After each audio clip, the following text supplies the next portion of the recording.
Seja bem-vindo ao programa Investidor em Ação, com a participação do tecnólogo em finanças Gilvan Bueno Costa, que é especialista em investimentos e membro da Comissão Especial de Finanças do CRA-RJ. Seja bem-vindo, Gilvan. Tudo bem?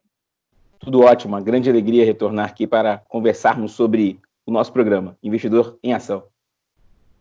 A gente vai falar sobre estratégias de investimentos e estratégia exige conhecimento e análise das coisas que estão à sua volta, bem como das coisas que são internas, intrínsecas ao estrategista. Então, eu queria, Gilvan, que você começasse esse programa fazendo uma análise sobre a redução da taxa Selic para 2,25%. E a gente tem também o aumento da pontuação da Bolsa, uma coisa cai, a outra sobe. Eu queria que você explicasse um pouco sobre esse cenário e como isso influencia nos investimentos.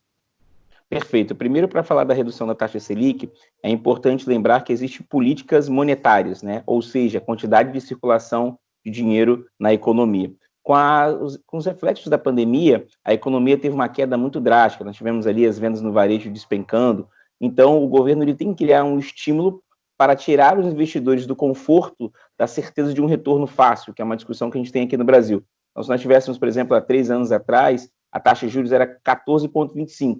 Então, isso não estimulava você a empreender. Então, como nós teremos um alto número de desempregados, o governo cria ali uma política monetária expansionista, onde ele quer que as pessoas tomem dinheiro emprestado para investir, para fazer obra, para contratação, para você até empreender. No Brasil, eu acredito que o número baixo de empreendedores é porque era muito caro o preço do dinheiro. Bem, depois que você responde essa questão dessa redução, por que ela aconteceu, nós temos que partir para o cenário Bolsa de Valores. Por que Bolsa de Valores no Brasil não teve, nos últimos 10 anos, um grande crescimento? Porque na relação risco-retorno, que nós falamos no episódio anterior, do custo de oportunidade, o investidor ele não queria assumir um risco para um produto que não tinha muito certeza. Então, ele ficava muito no conforto da renda fixa. Então, como a renda fixa está no menor patamar histórico da economia brasileira, ele agora tem um desafio. Poupança rende 1,57 ao ano. Selic rendendo 2,25. Então, ele tem que olhar para um mercado que ofereça mais oportunidades. E vai de encontro ao que nós falamos aí nos últimos episódios, desde o ano passado. Hoje a gente tem juros de países desenvolvidos. Nós não sabemos se será por longo prazo, mas é um estímulo importante para você direcionar recursos para os ativos que ofereçam maior retorno. Gilvan, eu queria que você falasse sobre o fator concentração nessa estratégia de investimentos.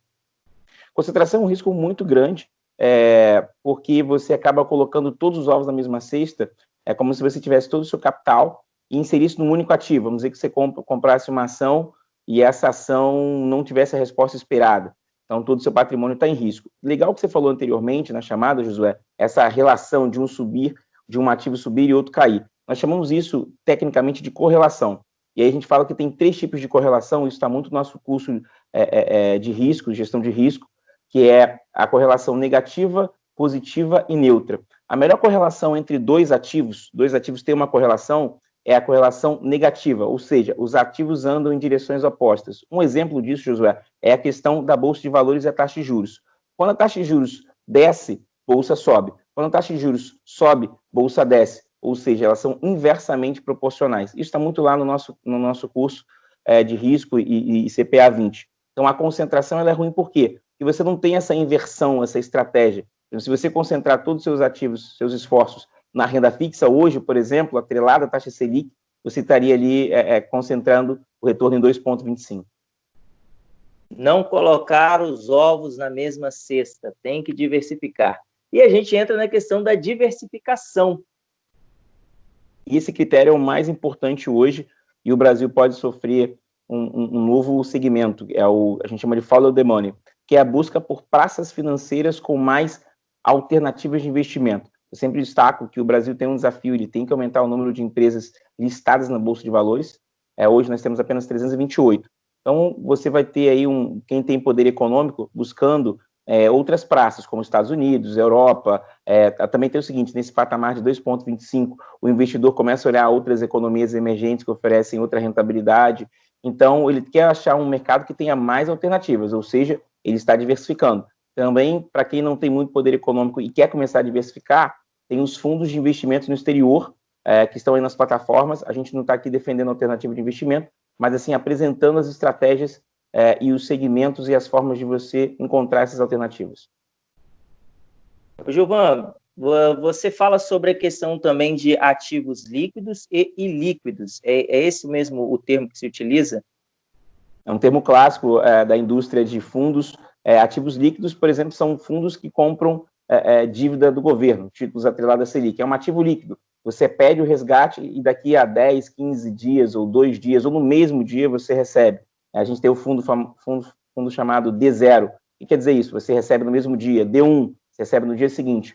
Os fundos ilíquidos, por exemplo, são aqueles fundos que você tem um prazo muito longo para resgate. São chamados fundos fechados. Normalmente é muito da indústria de startups, private equity, que é compra de participação de empresas. Por exemplo, os fundos ilíquidos dos fundos imobiliários que não têm a sua negociação na Bolsa de Valores, ou seja, são ativos ilíquidos que você não consegue vender e receber no mesmo dia. Então, tem essa diversificação bem importante de ativos ilíquidos e líquidos.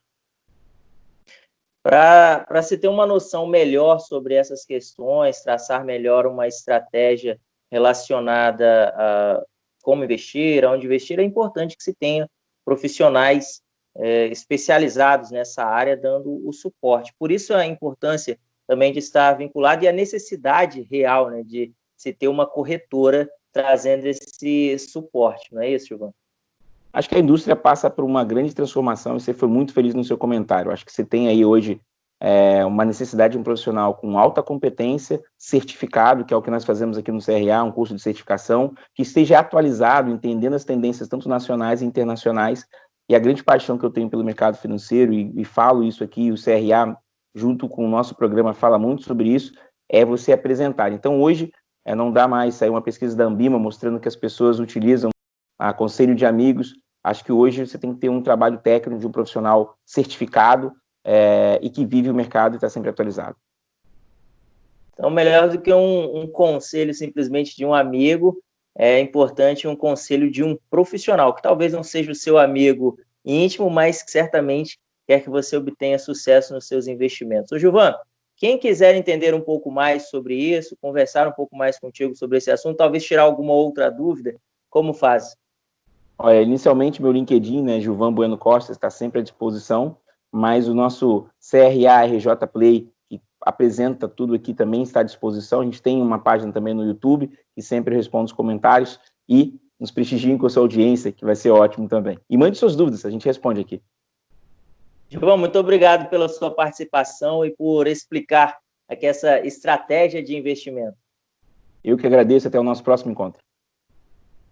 E você que nos acompanha, muito obrigado pela sua audiência e lembre-se de que nem tudo é dinheiro, mas tudo é investimento. A gente se vê no próximo Investidor em Ação. Fique bem e, se puder, fique em casa. Até lá. Até lá.